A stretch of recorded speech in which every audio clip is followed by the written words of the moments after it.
forcément qui ndobi quand je déguise comme une femme. Malgré dans zabiso talinga bien, motayi ba makipelo ba nga peleta ba nga transgenre. Parce que nga pena na benara mingi penza bon moi si. Na ta ka mobali pena mingi te daya. Vu obso sali o so regarder c'est tout moi si. Na éviter moi ça solo s'il vous plaît. On sonne peu là. Même si peut ngana bota bana tata pour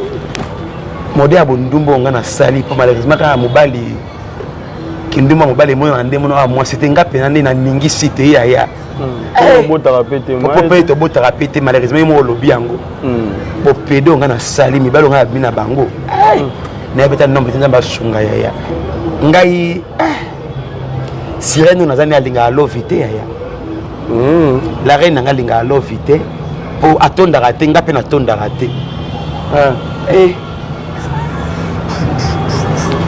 Tu connais le monde à ma baie, de Konanga Yves. Tu connais le monde à ma baie ya. Sentiment de côté la biso ils ont ça biso na contrôle to y baraté biso tout yanga moni biso bandumba biso ba PDO le singai force na trans o na bandumba o bazana milimba sirène tozaka monde moko yaya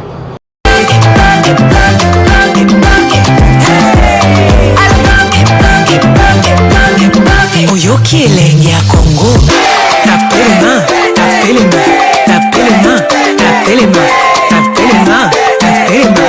nga pena maka makimobali na mwasi mbali nga pa china mukobe na yebi na ngote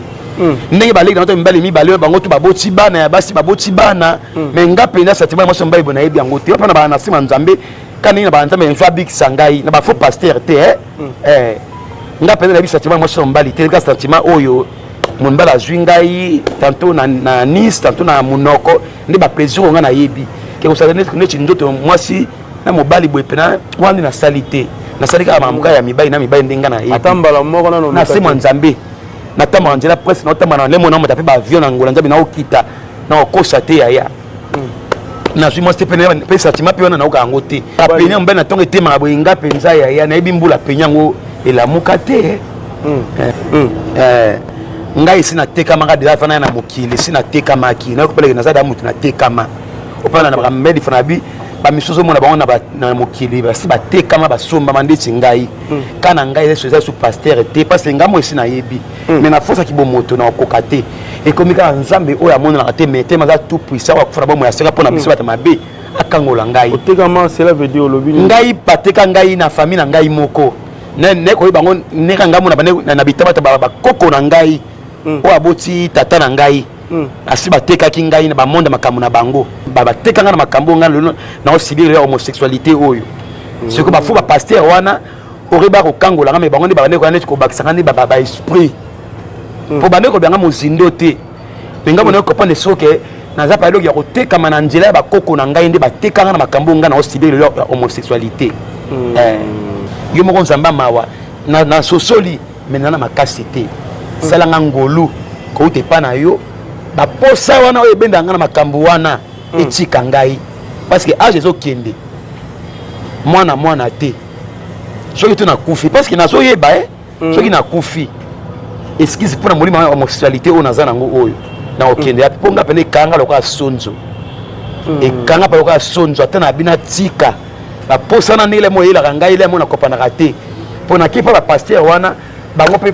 bata ba monde makambango azo kosa ta osalo délivrance au tchao de livre na sinapo yal bango ba senga babike sirène yona afanda nga na Nice o suka boyi pe so juste ngondo na ye atindiki yo ngapo kana za muta monde ba sentiment na linga pe makambango ma pe na mitiki parce que nga suka eloko na coaching na Nice sina message na sentiment ngo au moins na mitiki ndoka ne sirène za na kati na nga la reine kindobika wana linga ni babiloko wana na ko kopana ke ko kufa ezaka pena makambo ya satana te et dépend na nzambe ponga parce que pour monde wana malgré ça le bato babenga ba réunion peut-être na boya na kindaka pona na je pense que esi na teka mayaya na mutu mba kanga ko ndi singa babenda nga ko benda mais ko kufa nde na mona ke zama ezaka mama nzambe parce que kuna te bala bato bala kanga liwamba lebele mais na mona ba ko bomanga ite yo na mona kufa et dépend na pena solo na nzambe réunion ni babenga za ba réunion na biso ya babata monde makambuti bo bité ya chibini bokena l'église na biso babato to za na monde de science tokenda tozaka na ba force na kindobi ka je déguise comme une femme malgré na zabiso talinga bien motayi ba makipelo ba nga peleta ba nga transgenre parce que nga pena na bendaka mingi penza bon mwasi nalata loka mobali pena mingi te ya vu obso sali o so regarder c'était mwasi na yebite moi ça solo s'il vous plaît on s'en en peut même si peut ngana bota bana tata pour modèle bondumbo ngana sali pour malheureusement quand mobali kinduma mobali moyo na ndemo na moi c'était nga pena na ningi site ya bota rapete moi to bota rapete malheureusement mo lobi yango po pedo ngana sali mibalo ngana bina bango na beta nombre nzamba sunga ya ngai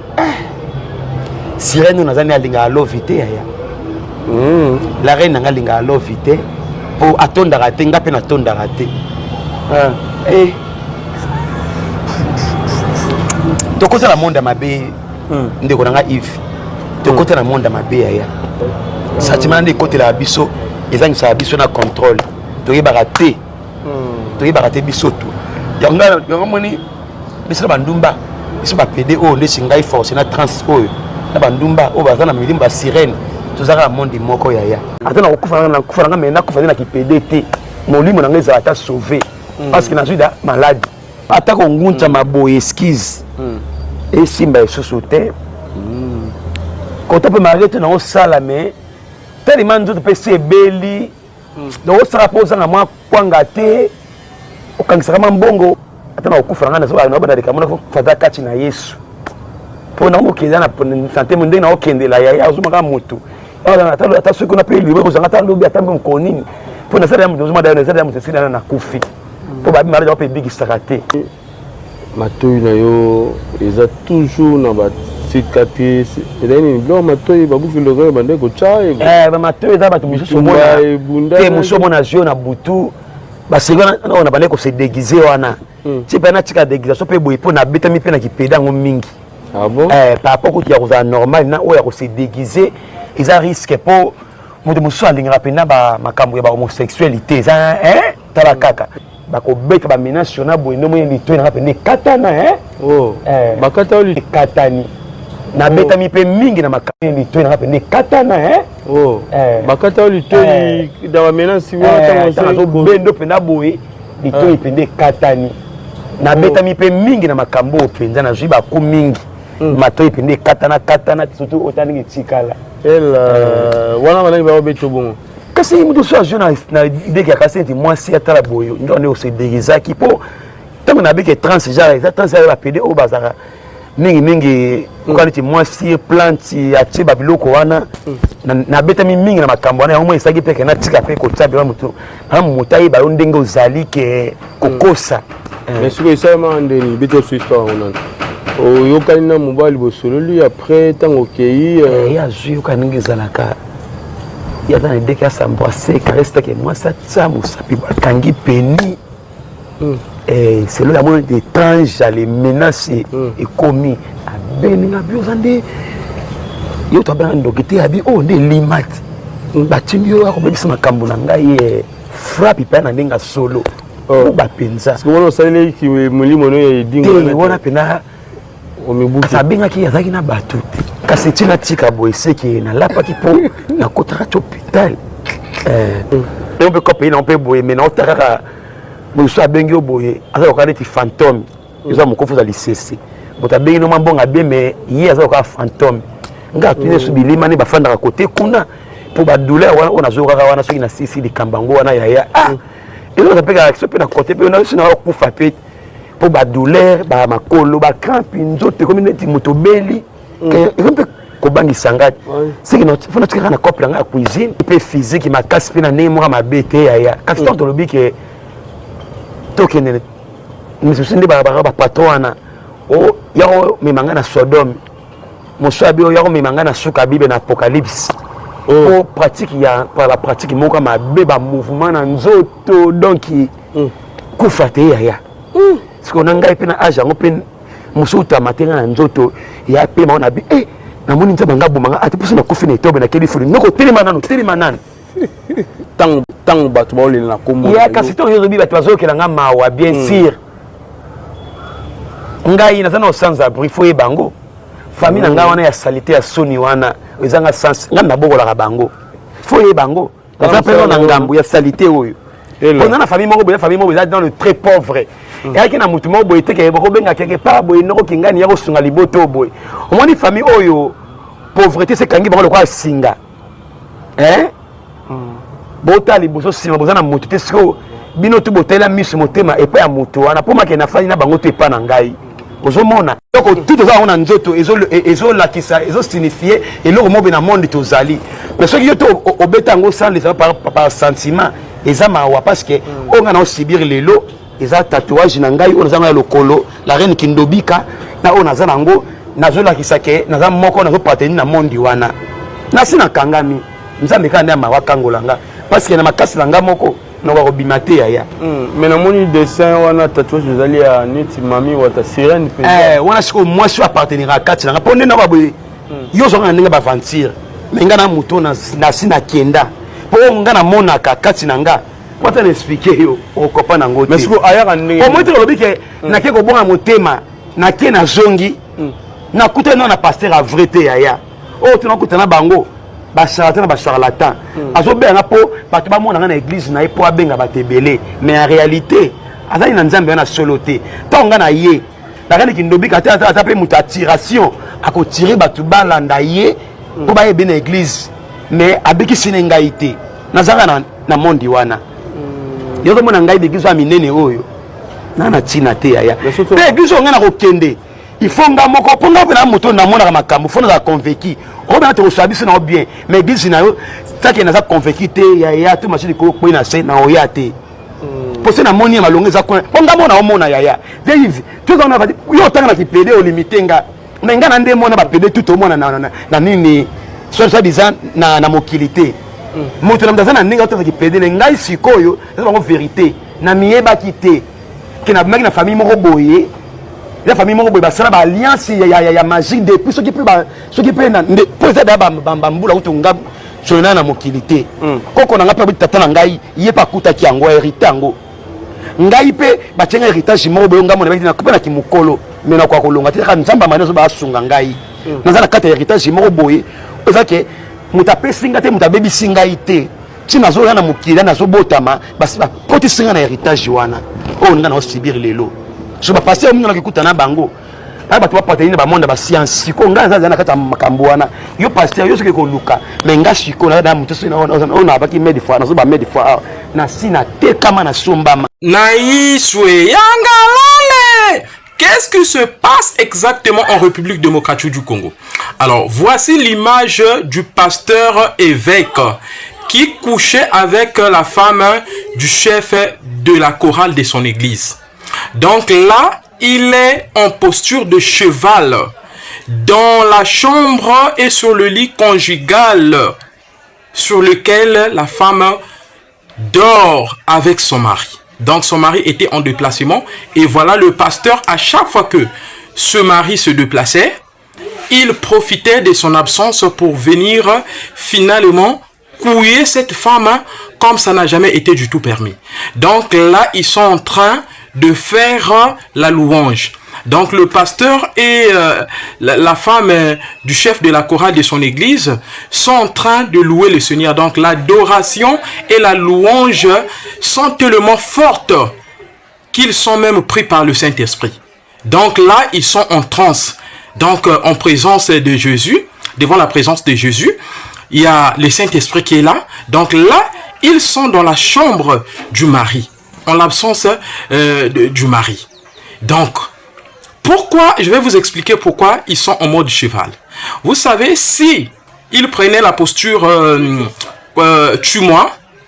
ils seraient en risque. Parce que, au cas où son mari pouvait faire une descente inopinée, il n'aurait même pas le temps de porter le pantalon. Mais or que là, lorsqu'ils sont en mode cheval, ils sont debout tous les deux. Donc, en cas d'irruption du mari de la femme, le pasteur là prenait la foute tout nu.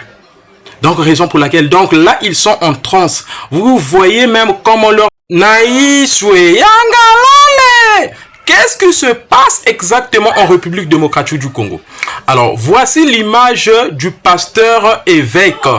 qui couchait avec la femme du chef de la chorale de son église. Donc là, il est en posture de cheval dans la chambre et sur le lit conjugal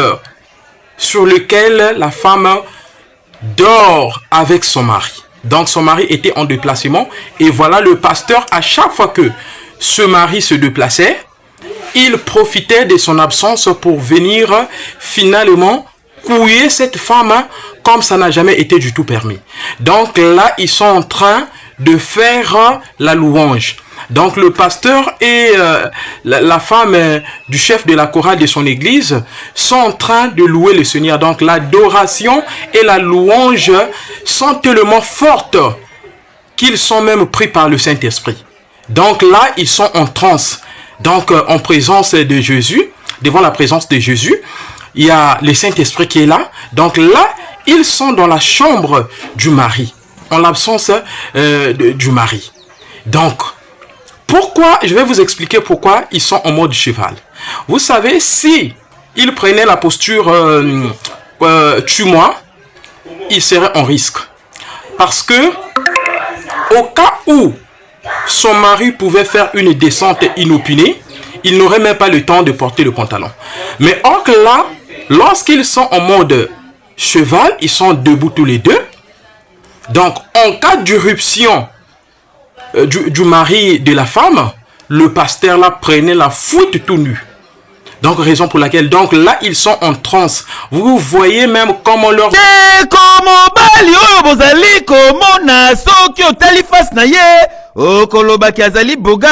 kasi kokamwa ye apona na ye azala des fois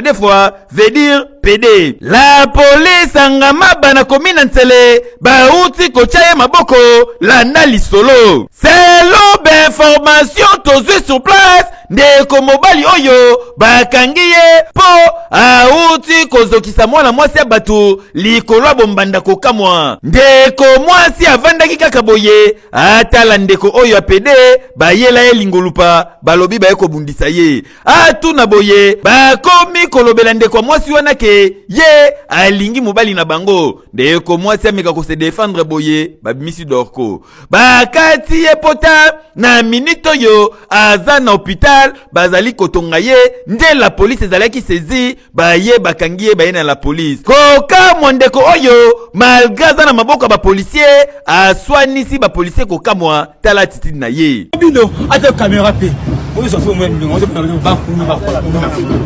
kuna ba mwe kuna ba te do eta fina ngati eta fina bino to pele ba te bino eta fina bino. Responsable ya société ya ngamaba yepe a confirmé boye alobi aboyi kikuluna aboyi kozala kuluna aboyi kozala criminel andimi a sacrifié vie na ye na kipede, c'est-à-dire aza mobali mais akoma mwasi bazokisi kozokisa bazokisi mwana mwasi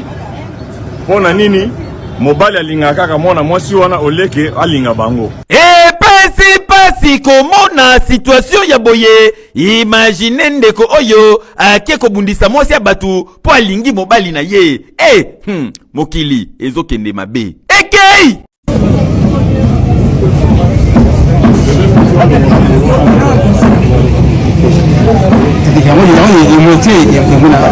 Mbote papa Mbote Ugosa msani kasi Ugosa kipede kwani Parle monsieur. Ugosa ni ugosa kipede kwani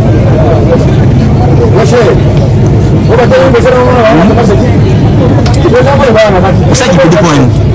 Ozo mona ba fier azo sala déjà et la qui c'est à moi aussi ba fier ba si ba sala ka il a deux fois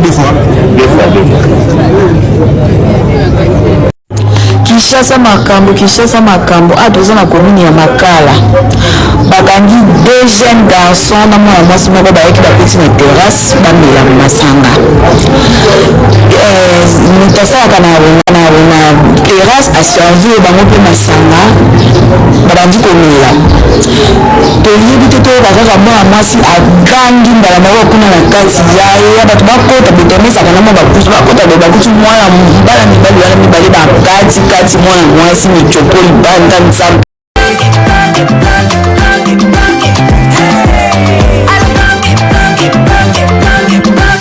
Kilenge ya Congo.